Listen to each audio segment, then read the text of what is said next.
This is my version of the popular FANG GYRO rig. It's a rig I've been using pretty much wholeheartedly for sort of the last 12 to 18 months now. It's accounted for many a fish on several different venues and it's brought me great success. However, you may have noticed there's a couple of variations I've made which I feel makes the rig even more effective than the original version I initially started using.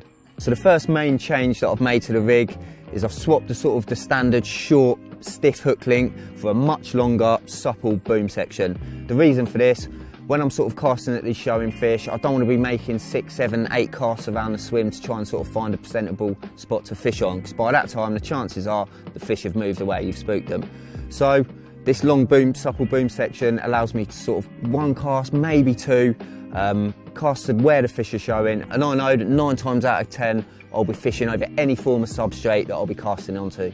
So there is one disadvantage I've found with the Armour Link hook links. The anti-tangle properties aren't as good as they would be with a stiff hook link. However, through experience, I've learned to overcome that. As long as you sort of cast aggressively, hit the clip if you are fishing sort of a snag or whatnot, or follow the hook link down with your eyes, and when the lead's just about to touch the bottom, pull back slightly and follow the rig down on a tight line. I also like to physically watch with my eyes, and if I see that lead and hook bait separate, I'm happy. If I don't, I'll reel it in and keep doing it until I'm 100% happy that it's gone out there tangle free.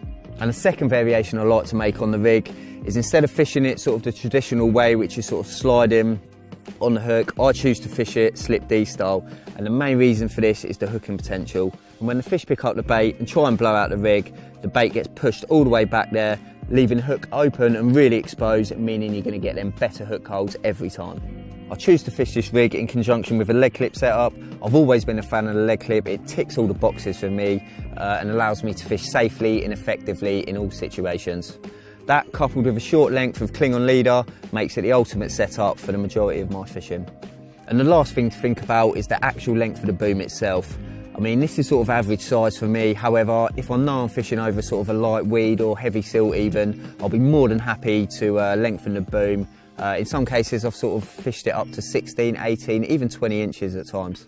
To tie this rig, I first take a size 4 FANG GYRO hook. I then cut a sliver of shrink tube and thread it onto the hook. It's very important to do this at this stage, and it will make life a hell of a lot easier later on in the process. I then cut a small section of 15-pound Armour Link. This will act as my slip D sort of section. I form a loop and put it through the eye of the hook. I then pull that through the bit of a shrink tube and use a baiting needle, which will make the process a whole lot easier. Then I'll get my plastic brake screw, thread that on before pulling the loop of the slip D over the hook and creating my D section. I will then tie it off in sort of a knotless knot fashion by taking one tag end, 3 or 4 turns back through the eye, and then repeating the process with the other tag end, which will make things nice and tight. To finish things off, I'll cut both the tag ends and then burn it down with a lighter. I'm then ready to slide my shrink tube down over the barrel of the swivel and shrink it using the kettle. So that's our hook end section ready, and now it's down to the boom. I'll take a section of 35-pound Armour Link and I'll tie that to the swivel with a 6-turn grenade knot. I then take 2 medium tungsten sinkers and slide them onto the rig. Next, slide down one of the tungsten anti-tangle sleeves. Then all that's left to do is to create an overhand loop knot, and this will make things much easier when attaching it to the quick change swivel. And the last thing to do is simply slide the anti-tangle sleeve back up over the quick change swivel. Onto my lead setup, and the first thing I will do is take my spool of cling-on leader.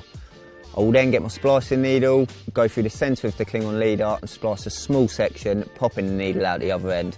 Before completing the splice, I will thread on a quick change uni swivel and then make my loop and pull the needle back through the cling-on leader to create the perfect loop. I will then pull the cling-on leader back through itself and pull everything down tight. The next step is to then thread on a tungsten leg clip followed by a tungsten tail rubber. To complete the leader, I will then take my splicing needle again, go to the other end of the cling-on leader, splice a small section, create a loop and pull the cling-on leader back through itself, repeating the process and cutting off the tag end. And there you have it. That is my take on the FANG GYRO rig. All that's left to do now is pick a hook bait of your choice, add a little bit of putty and make sure that that rig is critically balanced, so when you cast it out, it slowly sinks through the water. Like I said, it's a rig that I have the utmost confidence in. I've been using it in a variety of situations this year and it hasn't let me down.